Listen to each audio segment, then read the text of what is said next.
Tenho 60 anos, conheço o Xingu desde 1975, quando eu tinha 24 anos. Trabalhei no Parque do Xingu, lá no estado do Mato Grosso, nas cabeceiras desse rio.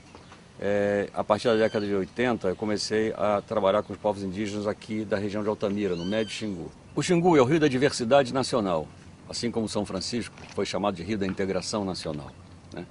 O Xingu é um símbolo da nossa diversidade. Aqui nós temos uma civilização original, né, pluriétnica, constituída por 26 povos indígenas e por gente que veio de outros lugares do Brasil, que conseguiu se estabelecer aqui há muito tempo e conviver com o Xingu e com as matas em volta do Xingu de uma maneira que não destrói o rio, que ao contrário usa o rio de maneira inteligente, né, para viver de modo saudável, né, e em coabitação e entendimento com os povos indígenas que habitam aqui. Essa população, caboclos, camponeses, ribeirinhos, extrativistas, indígenas, formam uma das experiências mais originais que a sociedade brasileira conseguiu constituir ao longo destes 5 séculos.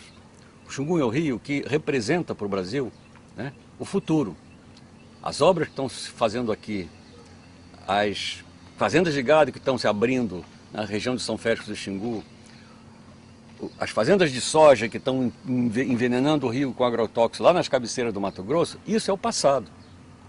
Os índios que estão aqui, os ribeirinhos que estão aqui, são o futuro do país. Eles são a garantia de que o país tem um futuro diferente do futuro do resto do mundo. Nós brasileiros gostamos de nos sentir diferentes. Se a gente quer mesmo ser diferente, vamos fazer diferente. Vamos fazer diferente do que os americanos fizeram com o Mississippi. Vamos fazer diferente do que os europeus fizeram com os rios e com as florestas de lá. Vamos tentar ser originais. A gente vive dizendo que nós não queremos ser como eles. Então, a primeira coisa a fazer é tratar de modo diferente do que eles trataram a nossa natureza. E os povos que conseguiram viver em harmonia com a nossa natureza. Então, eu acho que o Xingu é um rio que é símbolo. É um símbolo para nós. Um símbolo diferente do que foi o São Francisco, do que foi o Tietê. Porque ele é um símbolo do futuro, né? A gente fica dizendo Belo Monte, as grandes obras, isso é o futuro do Brasil. Não é não, isso é o passado.